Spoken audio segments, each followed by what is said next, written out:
cities do not die. I have learned this truth through the long, cold years of watching shadows stretch across the pavement. They breathe, they listen, they wait. And when enough blood is spilled into the cracks of the foundation, the city remembers. Welcome to Los Angeles. But not the one you see in the bright lights of cinema. Not the one of fame, glamour, and beautiful lies. I'm talking about the Los Angeles of 1871. A place of dust, of dry winds, and of a terrifying, heavy silence. Back then, the city was small, skeletal. The streets held their breath at night, as if waiting for permission to speak. And on the eastern edge of this growing town, there was a district shrouded in a different kind of darkness, a place where the air felt thicker, where the lanterns burned with a pale, sickly light. They called it Chinatown. But to the people of Los Angeles, it wasn't just a neighborhood. It was a mystery they refused to solve, a presence they couldn't understand.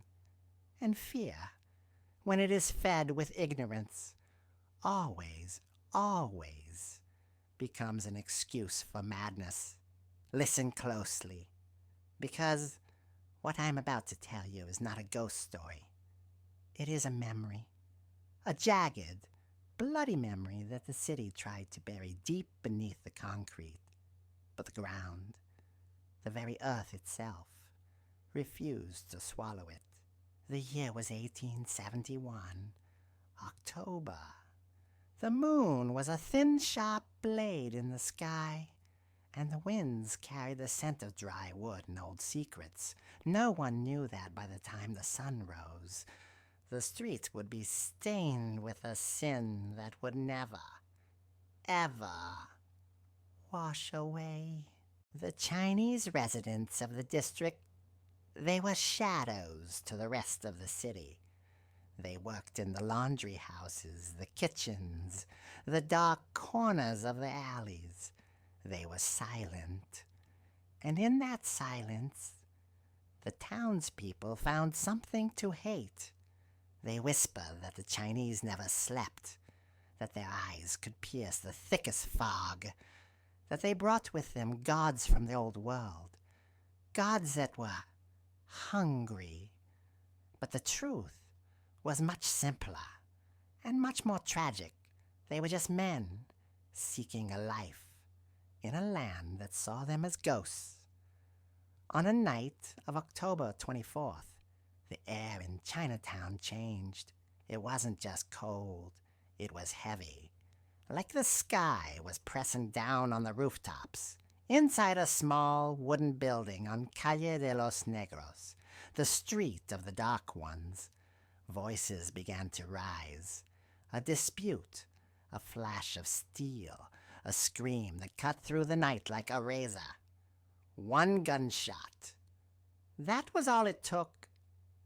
The sound echoed through the narrow alleyways, bouncing off the brick walls, waking the hatred that had been sleeping in the heart of the city. A white man, a civilian who tried to intervene, lay dying in the dust.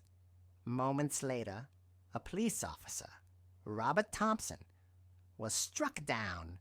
His life leaked out into the dirt, and with his final breath, the gates of hell opened. The news didn't travel like a report. It traveled like a wildfire. People didn't stop to ask who fired the shot or why. They didn't want justice. They wanted a release. The word spread from porch to porch, from bar to bar. The Chinese are killing us. Listen to the sound of those words. They were the permission the mob had been waiting for. Men dropped their tools. They left their dinners cold on the table. They grabbed whatever was near. Clubs, knives, old rifles from the war. But the most terrifying thing they carried was the rope. 500 men. Think about that number. In a city so small, 500 neighbors, fathers, merchants. They gathered at the mouth of the district. They didn't shout. They didn't scream. Not yet. A mob in its first stage is silent, like a beast catching a scent. And the scent that night was blood.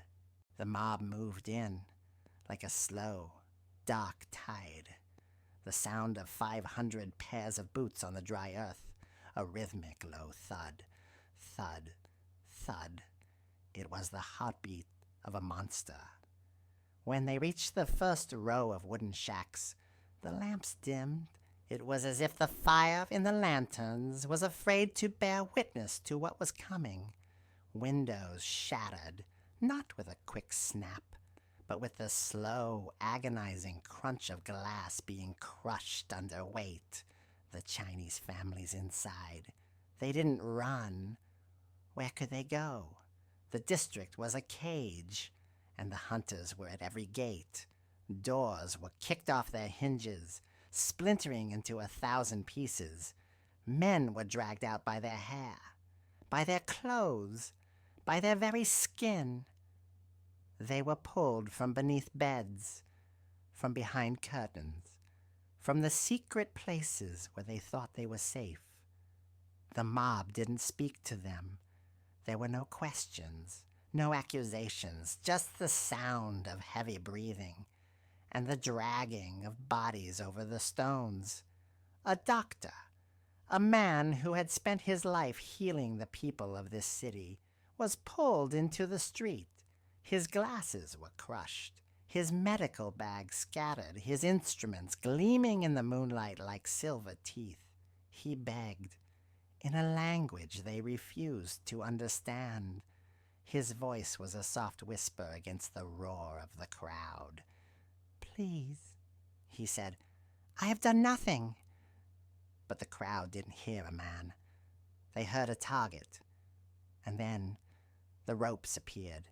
They weren't just tools. They were the symbol of that night. Thick, rough, smelling of hemp and salt. The men began to look for things that could hold weight. A wooden beam, a gateway, the side of a wagon. They were methodical. They tied the knots with care, almost with a sickening sense of pride. Every time a loop was finished, a silence fell over that part of the street. A silence so deep you could hear the wind whistling through the empty buildings. One by one, 19 souls were prepared for the end. 19 men and boys. The youngest was barely 16, his eyes wide, not with anger, but with a terrifying confusion. He looked at the faces of the men holding the rope, men he had seen in the market, men he had nodded to in the streets. Now, their faces were masks of stone. No mercy, no soul, just the rope and the dark. The first body was raised slowly, agonizingly. The sound of the wood creaking under the weight was the only thing heard in the entire district. Creak, creak. A sound that would haunt the streets of Los Angeles for a century to come. One by one, the shadows grew longer. 19 men hanging from the beams, from the wagons, from the very history of the city. The crowd did not disperse. They stayed. They watched. Some of them laughed, a dry, hollow sound that had no joy in it. Others just stared, their eyes reflecting the pale moonlight, as if they were trying to memorize the horror they had created. But then, the wind shifted. A cold breeze blew in from the mountains, smelling of old dust and something metallic. The bodies, they didn't just hang there. They began to sway, in perfect unison, left to right, left to right. That was when the whispers started. The people at the back of the crowd turned around, thinking someone was standing behind them. But there was no one. just the empty air, carrying a sound that wasn't a scream and wasn't a cry. It was a rhythmic chanting in a dialect no one recognized, a sound that seemed to come from inside the ropes themselves. As the sun began to rise, the mob finally melted away. They went back to their homes. They washed the dirt from their hands. They sat down to breakfast with their families. But the silence they left behind in Chinatown was not a normal silence. It was a void, a hole in the world that could never be filled. The bodies were taken down. The trials were held. And just as quickly, the city tried to forget. The men who held the ropes were set free. The records were hidden. The names of the dead were erased from the ledgers. The city thought they had won. They thought the ground would keep their secret. But the ground had other plans.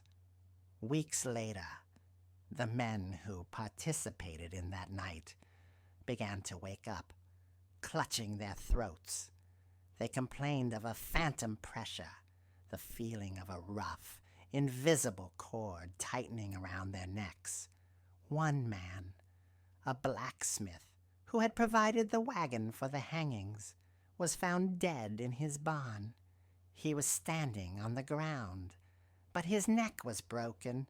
The doctors couldn't explain it, but his wife said that in the dust near his feet she saw the mark of a circle, a mark that looked exactly like the coil of a rope. Years turned into decades. The wooden shacks were torn down. The dirt roads were paved over with cold, hard concrete. The city of Los Angeles grew. Towering skyscrapers rose towards the clouds, hiding the scars of 1871. But some things cannot be built over. In the late 1890s, 24 years after that night, a construction crew was digging a foundation for a new building in the heart of the old district. The workers were laughing, talking about the future, until their shovels hit something soft, yet resistant, buried deep beneath the earth. They found them, the ropes, dozens of them, perfectly preserved by the dry soil. But when the foreman pulled one out, he turned pale as death. The knots, the heavy, complex knots of the hangman were reversed. They weren't tied to hold something up. They were tied as if they were pulling something inward, into the earth. That night, 3 of those workers vanished. No struggle, no noise. The only thing left behind were their footprints in the soft construction dust. The tracks led straight into the center of the old district, and then they simply stopped, as if the men had been lifted or swallowed by the air itself. Today, if you walk through that part of the city after midnight, when the traffic dies down and the neon lights flicker, pay attention to your feet. People say the shadows in Chinatown don't follow the street lamps. They say that if you stand perfectly still, you can hear a faint, rhythmic creaking, like wood straining under an invisible weight. Creak, creak. The city tried to bury its sin, but the land has a long memory. 19 men were taken by the rope, but the rope never let go of the city. It is still there, hidden beneath the pavement, waiting for the next time the air gets heavy and the hearts of men get cold. Beware the places where blood has been silenced, because the silence is only a mask. And the district that never died, is still counting, waiting for the 20th rope. Cities do not forget, and some secrets are better left buried. But now, you know the truth. And once you know, the shadow knows you too.